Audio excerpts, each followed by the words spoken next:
Sekarang soalan nombor 11, kita nak selesaikan soalan nombor 11, kita kena master semua tindak balas yang melibatkan alkin dalam chapter ini. Keseluruhannya ada 11 tindak balas dalam alkin. Okey, alright, kita pergi satu-satu. Soalan A dan B adalah preparation of alkin, di mana dia menghasilkan alkin. Ada dua cara untuk menghasilkan alkin. Satu, yang pertama adalah dehydration alcohol. So, untuk soalan 11A ni, tindak balas dia adalah dehydration alcohol. Ini adalah alkohol. Okey, untuk dehydrate alkohol tu kita perlukan concentrated sulfuric acid dan menghasilkan dua produk of alkin, iaitu major dan minor. Okey. Tindak balas yang kedua untuk menghasilkan alkin adalah dehydrohalogenation. Okey, tindak balas A dan B ni adalah elimination.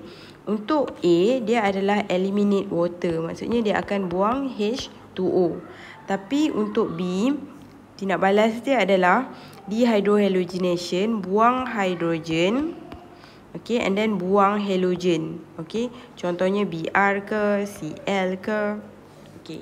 Dan bila buang H dan juga halogen, dia akan membentuk alkin. So, C ini mestilah berasal daripada haloalkin. Okey, kita tengok yang pertama, kalau alkohol, karbon yang ada alkohol ni, okey, mula-mula kita buang OH, lepas tu kita akan buang H pada karbon sebelah dia. Mana karbon sebelah? Karbon yang ada functional group kita panggil karbon alpha karbon. Tengok sebelah karbon dia, sebelah alpha karbon, kita ada dua karbon, sebelah kanan dan juga sebelah kiri. So, kita akan buang OH dan yang kedua kita akan buang H sebab kita nak buang H2O. So, bila buang OH, H yang kita akan buang adalah mungkin H ini ataupun H dari karbon sebelah kiri. Okey. Alright. Sekiranya kita buang hidrogen sebelah kanan, double bond yang akan terbentuk antara carbon number 2 dan carbon number 3. Okey, macam ni kita nak tulis. CH3 yang hujung sekali tu tak ada apa-apa. Carbon and then ada CH3. So OH pada carbon kedua dah tak ada. And then carbon ketiga ada CH3. Hidrogen dekat sebelah kanan pada karbon ini pun dah tiada. And then ada lagi CH3, karbon yang keempat. So, kita dapati karbon ini telah kehilangan OH dan karbon sebelahnya juga telah kehilangan H. So, kita dah buang OH dan H. Maksudnya buang H2O. So, bond karbon ini ada 3 bond. Bond yang karbon ketiga ni pun 3 bond. So, tak cukup bond, kita pun buat double bond. So, kita dah hasilkan satu alkin. Sekiranya kita buang OH dan karbon yang sebelah kiri, kita akan form double bond dekat carbon number 1 dan carbon number 2. So, apa bentuk alkin tu? Mari kita tulis. Since kita dah buang H ni, dia tak jadi lagi CH3. So, dia dah jadi CH2. Okay, kita tulis CH2.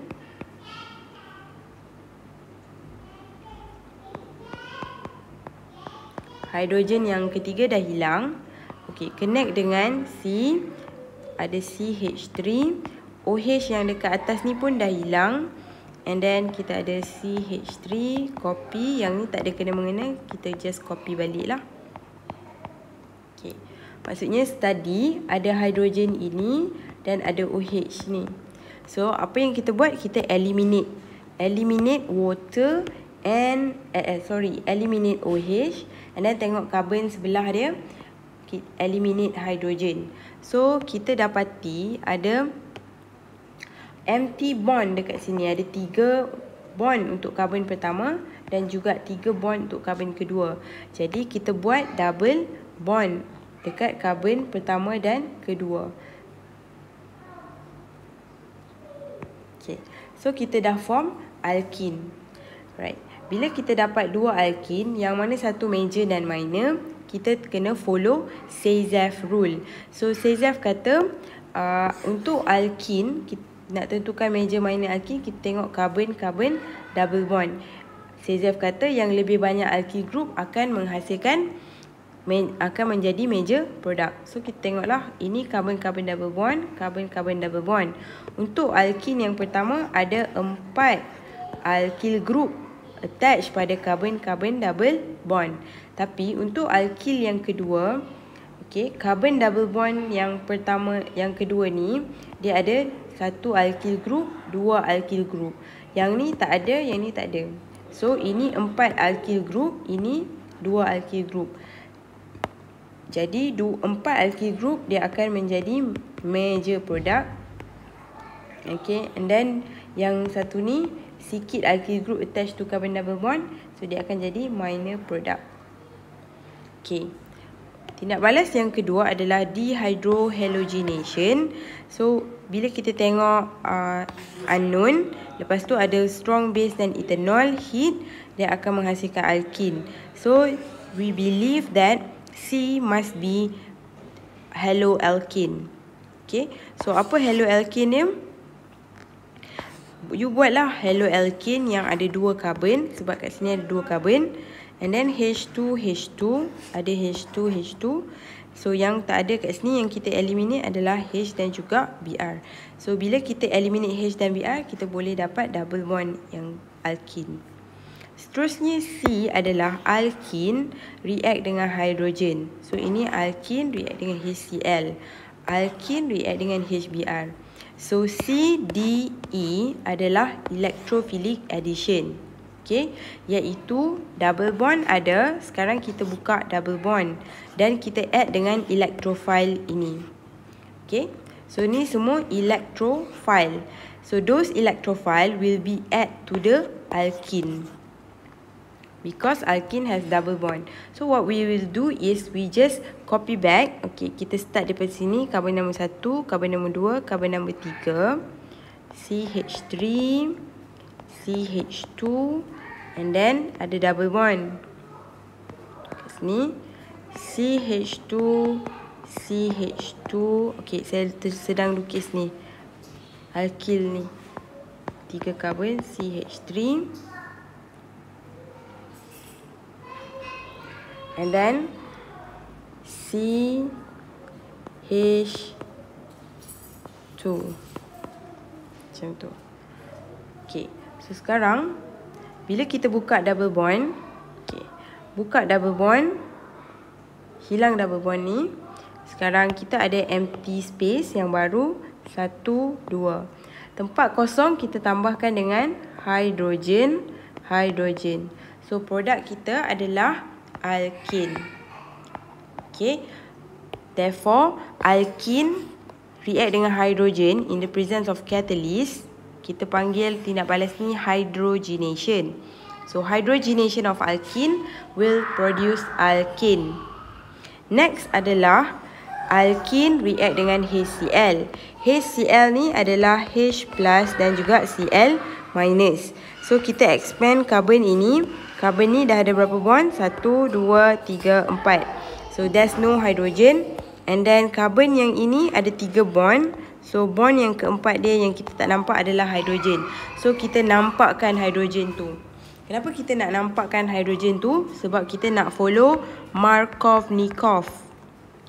Markovnikov kata hydrogen yang kita nak tambah ni, hydrogen perlu masuk ke carbon double bond yang ada hydrogen. So hydrogen akan masuk dekat sini lah. Jadi kita buka double bond. And then this is the CH3. And then this is the original hydrogen. So kita akan tambah hydrogen dekat sini. Ada tempat kosong, 2 tempat kosong. Following Markovnikov, hydrogen will be added to the carbon double bond yang kita dah buka yang ada hydrogen. So Cl akan pergi duduk kat atas ni. So that is the structure of E. Berbeza dengan soalan E. Kat sini bila kita nak expand dah ada 4 bond. Carbon double bond ni ada 3 bond. Bond yang keempat adalah hydrogen. So kita nak react dengan electrophile dia H plus dan juga Br minus. Tetapi condition dia adalah ni ROOR. Dia adalah peroxide. peroxide. So in the presence of peroxide, HBr kena ikut anti-Markovnikov. Dia bukan Markovnikov. So kalau anti-Markovnikov, dia kata Br ni, hydrogen is added to carbon with less number of hydrogen. Okay, macam tadi H ni kita pergi ke carbon double bond yang ada H. So hydrogen ni patut pergi sini, tapi disebabkan dalam peroxide dia anti-Markovnikov, hydrogen pergi ke carbon double bond yang sedikit hydrogen. So apa yang kita buat adalah kita buka double bond. Okay, so ini CH3, ini hydrogen yang original. So tempat kosong, buka double bond ada tempat kosong. Hydrogen akan pergi ke carbon double bond yang sedikit hydrogen, iaitu carbon ini. Okay, jadi Br pergi ke carbon double bond yang ada H. Sebab apa? Sebab kita nak follow Markovnikov. So ini produk bila haloalkane bila kita form bila dalam condition peroxide, iaitu anti-Markovnikov. While G, okay, soalan F ni, apa yang bertindak balas dengan H2O dalam kehadiran asid menghasilkan alkohol? Okay, so kita tengok dia adalah OH kat sini, alkohol daripada alkin. So kita buat alkin yang bentuk dia macam ni lah, yang ada 3 carbon straight chain ni, 1, 2, 3, and then dekat atas ada CH3. Okay, kalau OH dekat tengah, kita cuba buang, kita reverse OH dan H dekat sini. So here is CH3. Ini ini ada H dan H. So sebelum dia menjadi alkohol, dia belum terima lagi H2O ni, dia adalah alkin. So double bond kat sini. Nanti OH akan pergi ke sini, H akan pergi ke sini. Okay, sebab dia follow Markovnikov. So dia adalah double bond here. Okay, so ini pun follow Markovnikov. Bila kita buka double bond ini, OH akan pergi ke carbon yang sikit H. H daripada water ni akan pergi ke carbon double bond yang ada banyak H. Sebab tu OH dekat carbon ni. So G adalah alkin. Macam mana pula dengan struktur H ni?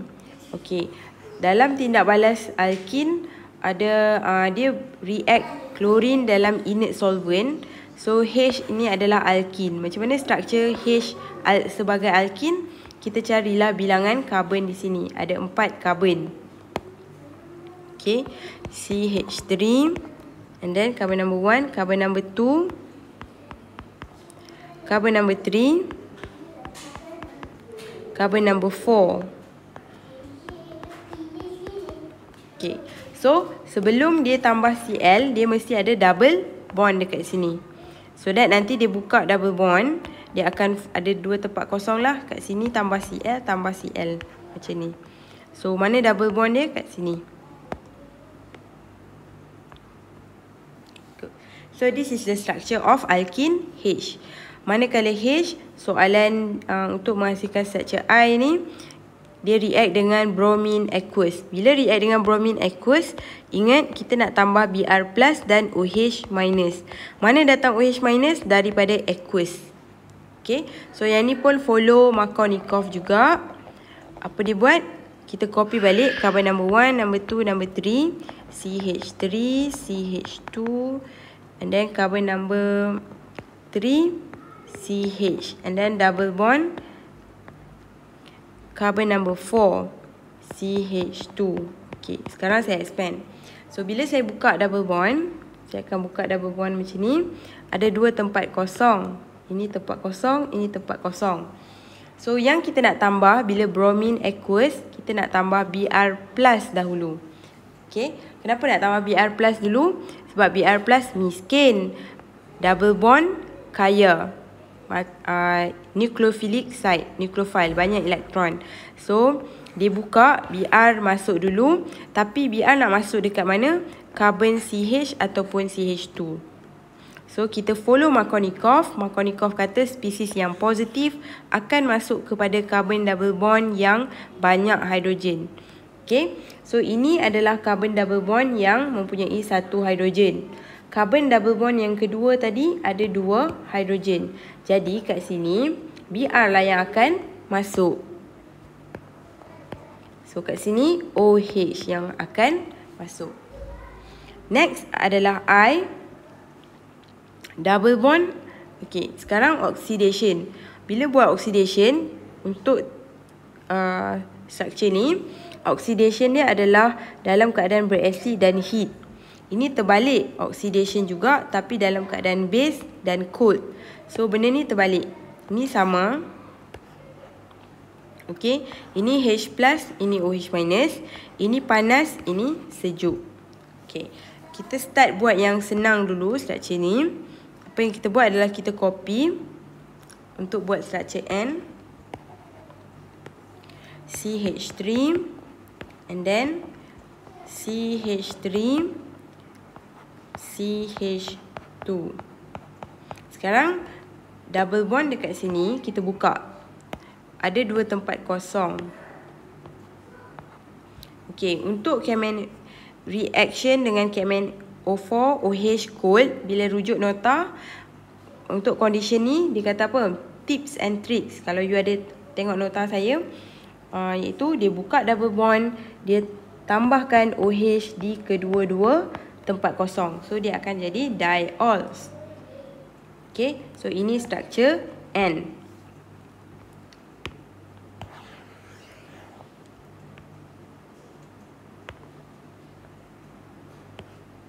Okay, ini structure N.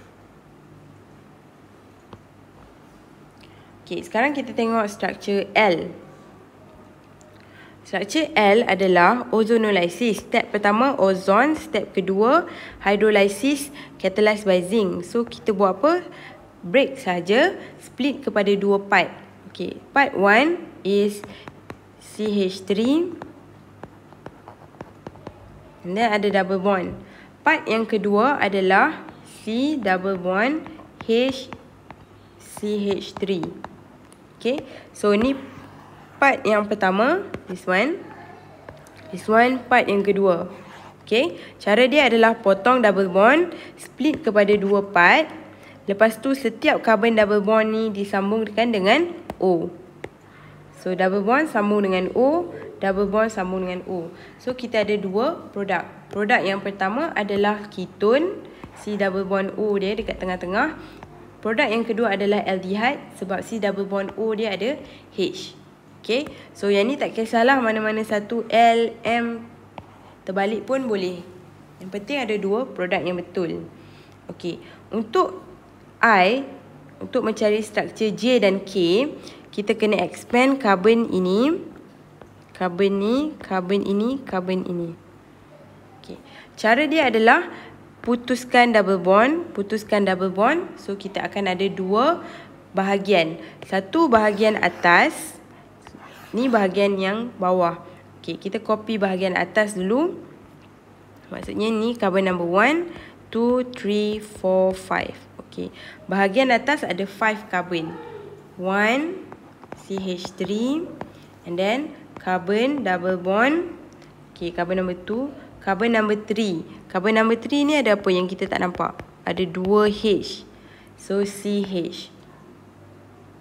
CH2. Okay. Next, carbon number 4. Carbon number 4, this one. C double bond. Okay. C double bond. Okay, carbon number 5, CH3. Okay, cara dia adalah potong double bond, split kepada dua bahagian. So sekarang kita dah buat dua bahagian kan? Ini kita nak buat bahagian atas dulu. Okay, ini bahagian bawah. Bahagian bawah ni bermula dengan carbon ini. Carbon number 1, number 2, number 3, number 4. Carbon number 1 ni bila kita expand, okay, cuba saya besarkan. Okay, ini carbon number 1. Dia ada berapa bond yang kita nampak? 1, 2, 3. So bond yang keempat adalah hidrogen. Okey. Jadi kita lukis dulu bahagian bawah ni bila kita lukis. Okey. C double bond and then ada H. Lepas tu ada apa lagi? Karbon yang kedua. Okey, ini karbon yang kedua ada H and then ada H. Maksudnya ada CH2. Karbon yang ketiga ada C double bond. Okey. And then karbon yang keempat ada, tak cukup ruang. Karbon yang keempat adalah CH3 yang ni. Okey, setelah kita split kepada dua bahagian, bahagian atas, bahagian bawah. Ni atas, ini bawah. Atas ada 5 karbon, bawah ada 4 karbon. Okey. Kemudian double bond kita sambungkan dengan O. Okey, sambung dengan O, sambung dengan O, sambung dengan O, sambung dengan O. Kemudian check. Disebabkan kita gunakan strong oxidizing agent dalam keadaan berasid dan heat, kita boleh further oxidize. Further oxidize maksudnya C double bond O tu kena ada H. Untuk kes yang bahagian yang struktur warna merah ni, okay, kita tengok C double bond O dia tak ada H. Maksudnya karbon ini tiada H. Jika tak ada H, dia akan there's no further oxidation. So maksudnya inilah produk dia, bahagian atas. Bahagian yang bawah kita tengok C double bond O ada H tak? Tak ada. Okey, maksudnya dia akan jadi ketone. Tapi yang ini C double bond O dia ada H. So bila ada H, dia boleh further oxidize. Further oxidize mean tempat H ni tambah lagi O. Okey. So ni H yang asal. So you tambah lagi O, dia jadi C double bond O, OH. So produk dia adalah bahagian ini jadi carboxylic acid, bahagian ni ketone. Okay. So sama ada dia jadi carboxylic acid, ketone atau apa-apa saja bergantung kepada struktur alkin kita.